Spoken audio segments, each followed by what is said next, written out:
हिंदू धर्म में तुलसी के पौधे को बहुत ही पवित्र पौधा माना जाता है। इस पौधे में साक्षात भगवान विष्णु और लक्ष्मी का वास होता है। भगवान विष्णु तुलसी पत्र के बिना किसी भी प्रकार का भोग स्वीकार नहीं करते हैं। तुलसी को विष्णु प्रिया भी कहा जाता है, इसीलिए जो मनुष्य तुलसी की पूजा करता है वह कभी दरिद्री नहीं रहता है, उसकी कभी दुर्गति नहीं होती है। ऐसा मनुष्य घोर पाप करने पर भी नरक में नहीं जाता है। तुलसी को मात्र जल देने से क्या फल मिलता है, आइए जानते हैं इस महान कथा के माध्यम से। एक बार देवी सत्यभामा भगवान श्री कृष्ण से पूछती है, हे स्वामी, आप तो तीनों लोकों के स्वामी हैं, फिर भी आप इस तुलसी के पौधे की पूजा क्यों करते हैं? इसे नित्य जल क्यों चढ़ाते हैं? मैं इस पौधे को जल चढ़ाने का महत्व जानना चाहती हूं। तब भगवान श्री कृष्ण कहते हैं, हे देवी सत्यभामा, तुलसी साक्षात लक्ष्मी का ही रूप है। इसकी नित्य पूजा करने के करोड़ों फायदे हैं। इसे जल चढ़ाने मात्र से ही मनुष्य के करोड़ों पाप नष्ट हो जाते हैं। तुलसी को जल देने का महत्व बताने से पहले मैं तुम्हें एक अत्यंत प्राचीन कथा सुनाता हूं। इस कथा के माध्यम से तुम्हें तुम्हारे सारे प्रश्नों के उत्तर मिल जाएंगे, इसीलिए तुम इस कथा को ध्यान से सुनो। श्री कृष्ण कहते हैं, हे देवी, जो भी मनुष्य केवल इस कथा का श्रवण कर लेता है उसे 100 वर्षों तक तुलसी को जल देने का फल प्राप्त होता है। देवी सत्यभामा कहती है, हे प्रभु, मैं इस कथा को अवश्य सुनना चाहती हूं। आप मुझे वह कथा सुनाइए, मैं इसे पूरे ध्यान से सुनूंगी। तब भगवान श्री कृष्ण देवी सत्यभामा को तुलसी को जल देने के महात्म्य की कथा सुनाते हैं। हे देवी सत्यभामा, इस विषय में एक प्राचीन इतिहास है जो बहुत ही उत्तम और पुण्य फल प्रदान करने वाला है। पूर्वकाल की बात है, अवंतीपुरी में धनेश्वर नाम का ब्राह्मण रहता था। वह जन्म से तो ब्राह्मण था, किंतु वह कर्म से भ्रष्ट, कपटी बुद्धि वाला, कंबल तथा चमड़ा आदि बेचकर धन कमाने वाला तथा अत्यधिक झूठ बोलने वाला था। उसका मन हमेशा बुरे काम करने में लगा रहता था। वह चोरी, वेश्यागमन तथा जुए में आसक्त रहता था। उसने अपने जीवन में कभी पुण्य के काम नहीं किए, शास्त्रों का अध्ययन नहीं किया, पूजा पाठ भी नहीं किया। सदैव अपना मन दूसरों के धन पर लगाकर रहता था। वह दिन में धन कमाता और रात्रि में वेश्याओं के साथ रात बिताता था।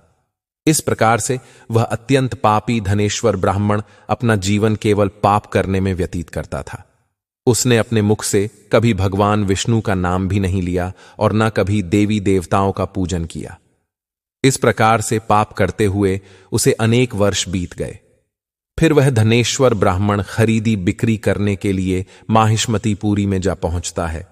उस नगर के पास से नर्मदा नदी बहती है। उस स्थान पर उस नदी में स्नान करने के लिए दूर दूर से लोग आया करते हैं। फिर वह ब्राह्मण उसी नदी के किनारे के एक आश्रम में ठहरता है। उस आश्रम में अनेक विद्वान ब्राह्मण पुराणों का पठन तथा भगवान विष्णु की स्तुति में मग्न रहते थे। वह पाखंडी धनेश भी ढोंग करता हुआ वहीं पर उनके साथ रुक गया। उन विद्वान ब्राह्मणों के साथ रह के उसे भी श्री हरि विष्णु के नाम सुनने का अवसर मिलता था। वह उस स्थान पर 1 महीने तक रुका। फिर वहां पर आए लोगों ने गायों का पूजन करके ब्राह्मणों को भोजन कराया, तो उस पापी ब्राह्मण ने भी उनके साथ बैठकर भोजन किया और भगवान का प्रसाद ग्रहण किया। वहीं पर उस आश्रम में एक तुलसी का पौधा था। वह ब्राह्मण जाने अनजाने में ही उस तुलसी के पौधे में पानी डालता था। उसके मन में कोई विचार नहीं था कि वह क्या कर रहा है। वह रोज सुबह उठकर पात्र में पानी लेकर तुलसी के पौधे में डालता रहता था। फिर एक दिन वह आश्रम में सोया हुआ था, तो उस स्थान पर एक सर्प आ गया और उस सर्प ने उसे नींद में ही काट लिया। उस पापी ब्राह्मण की नींद में ही मृत्यु हो गई। सुबह जब अन्य ब्राह्मणों ने उसे बेहोश अवस्था में देखा, तो उन्होंने उसके मुख में तुलसी पत्र और तुलसी का जल डाल दिया। फिर सभी ब्राह्मणों को पता चला कि उसकी मृत्यु हो गई है। उस पापी ब्राह्मण की मृत्यु के बाद उस स्थान पर यम के दूत प्रकट हुए और उसे पकड़कर यमलोक ले जाने लगे। रास्ते में जाते हुए वह ब्राह्मण विलाप करने लगा और यमदूतों से कहने लगा, हे यमदूतों, मुझे कहां ले जा रहे हो? मेरी मृत्यु किस कारण से हुई है? तब यमदूत कहने लगे, अरे दुष्ट ब्राह्मण, तूने जन्म से लेकर मृत्यु तक बहुत पाप किए हैं। तेरे पापों के कारण ही तुझे एक काले सर्प ने काट लिया और तेरी मृत्यु हो गई है। अब हम तुझे यमलोक लेकर जा रहे हैं। वहां पर यमराज तेरे पाप कर्मों का लेखा जोखा देखेंगे और निश्चित ही तुझे वे नरक में डालेंगे। फिर वह ब्राह्मण जोर जोर से विलाप करने लगा और उन यमदूतों से क्षमा याचना करने लगा, किंतु यम के दूतों को उस पर जरा सी भी दया नहीं आई और वे उसे पीटते हुए यमलोक लेकर गए। जब यम के दूत उस ब्राह्मण को लेकर यमराज के सामने पहुंच गए तो यमराज के पास बैठे हुए चित्रगुप्त ने उस ब्राह्मण के जन्म से लेकर मृत्यु तक के कर्मों का लेखा जोखा निकाला और यमराज से कहने लगे, हे महाराज, इस ब्राह्मण ने तो बचपन से लेकर मृत्यु तक पाप ही पाप किए हैं। इसने कोई पुण्य का काम नहीं किया है। यह तो मूर्तिमान पाप ही है। इसे कल्प भर के लिए नरक में डाल दिया जाए। फिर यमराज कहते हैं, हे दूत, जीवन भर पाप करने वाले इस दुष्ट ब्राह्मण को उठाकर ले जाओ और इसे कुंभीपाक नामक नरक में डाल दो। यमराज के आदेश का पालन करते हुए वे यम के दूत हंसते हुए उस पापी ब्राह्मण को लेकर चले गए और उसे मुदगरों से पीटने लगे, जिससे उस ब्राह्मण का मस्तक टूट गया और वे उसे कुंभीपाक नामक नरक में ले गए। उस भयंकर नरक में खौलते हुए तेल के बड़े बड़े घड़े थे, जिसके नीचे भयंकर अग्नि धधक रही थी। फिर यमराज के दूत ने उस ब्राह्मण को उस खौलते हुए तेल के घड़े में डाल दिया, लेकिन जैसे ही वह ब्राह्मण उस खौलते हुए तेल के घड़े में गिरा, वह तेल एकदम से ठंडा पड़ गया। इस विचित्र घटना को देखकर उस यम के दूत को बड़ा आश्चर्य हुआ। ऐसा पहले कभी नहीं हुआ था। उसने कितने ही पापियों को उस तेल के घड़े में डाला था, वे सभी उस खौलते तेल में गिरकर छटपटाने लगते थे, लेकिन जैसे ही वह ब्राह्मण गिरा, वह तेल अचानक से शांत और शीतल हो गया। इस आश्चर्य को देखते ही वह यमदूत तीव्र गति से दौड़ता हुआ यमराज के पास पहुंच गया। यमराज ने पूछा, हे दूत, क्या बात है, इतनी तीव्र गति से दौड़ते हुए क्यों आ रहे हो? फिर वह दूत कहता है, हे यमराज, आपने जिस ब्राह्मण को कुंभीपाक में डालने के लिए कहा था, जैसे ही हमने उसे कुंभीपाक नरक में डाल दिया, नरक की अग्नि बुझ गई और वह खौलता हुआ तेल भी ठंडा पड़ गया। फिर यमराज कहते हैं, हे दूत, यह तो बड़ी ही विचित्र घटना है। ऐसा तो पहले कभी नहीं हुआ। यमराज विचार कर रहे होते हैं, तभी उस स्थान पर देवर्षि नारद पधारते हैं।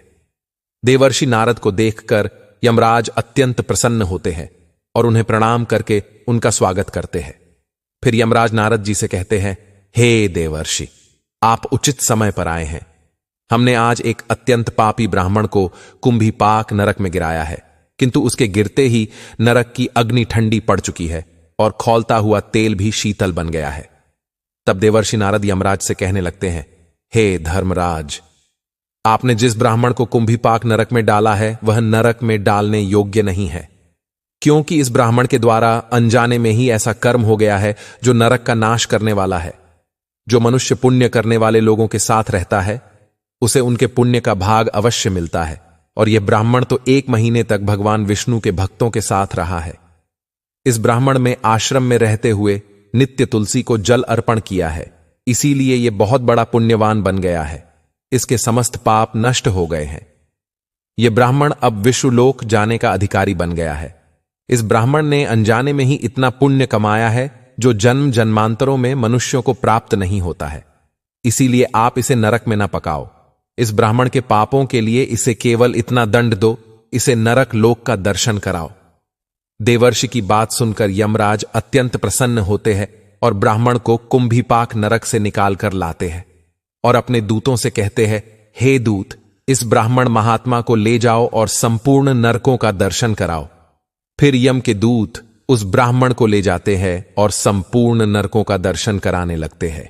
भगवान श्री कृष्ण कहते हैं, हे देवी सत्यभामा, इस प्रकार से यम के दूत उस ब्राह्मण को संपूर्ण नरकों का दर्शन कराते हैं और यक्षलोक में ले जाते हैं, और फिर वह ब्राह्मण एक यक्ष बन जाता है।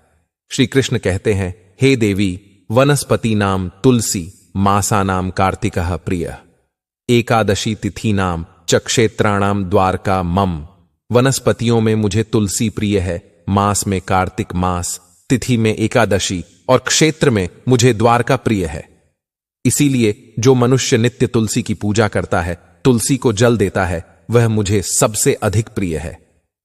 उस मनुष्य की कभी दुर्गति नहीं होती है, वह कभी नरक में नहीं गिरता है। जिन घरों में तुलसी का पौधा सदैव ही हरा भरा रहता है, उस घर में सुख शांति और समृद्धि बनी रहती है। भगवान विष्णु की पूजा में और उन्हें चढ़ाए जाने वाले भोग में तुलसी के पत्र अवश्य होने चाहिए, क्योंकि तुलसी पत्र के बिना भगवान विष्णु किसी भी प्रकार का भोग स्वीकार नहीं करते हैं। इसीलिए प्रत्येक घर में तुलसी का पौधा अवश्य होना चाहिए। अगर आपके घर में तुलसी है तो सुख, शांति और समृद्धि के लिए तुलसी को चुनरी अवश्य चढ़ानी चाहिए। हमेशा ध्यान रहे कि तुलसी का पौधा चुनरी के बिना अधूरा होता है। तुलसी केवल एक पौधा नहीं है, बल्कि वह देवी है, विष्णु पत्नी है। इसीलिए तुलसी को चुनरी अवश्य ही चढ़ानी चाहिए। इससे पति पत्नी में प्रेम और विश्वास बढ़ता है। घर में रहने वाली महिलाएं सदा सुहागिन और सौभाग्यशाली रहती है। तुलसी का विवाह भी अवश्य करना चाहिए। इससे मनुष्य के सभी दुखों का अंत होता है और सांसारिक जीवन सुखमय बीतता है। तुलसी के पौधे के पास अपने मुख से अपशब्द नहीं बोलने चाहिए। तुलसी के पास भूल से भी जूते, चप्पल अथवा झाड़ ढू पोंछा नहीं रखना चाहिए। इसे पाप माना गया है। जहां पर तुलसी का पौधा हो उस स्थान के आसपास थूकने से घोर अनर्थ होता है। तुलसी के पास जल से भरा हुआ पात्र भी नहीं रखना चाहिए। तुलसी के पौधे के पास दीपक जलाने के बाद दीपक को वहां से हटा देना चाहिए, क्योंकि तुलसी के नीचे बुझा हुआ दीपक रखना अशुभ माना जाता है। जिस स्थान पर भी तुलसी का पौधा होता है उस स्थान को हमेशा ही स्वच्छ रखना चाहिए। इसीलिए नियमित रूप से तुलसी के पौधे का पास साफ सफाई का ध्यान रखें। तुलसी के पौधे में शिवलिंग और गणेश जी की प्रतिमा नहीं रखनी चाहिए।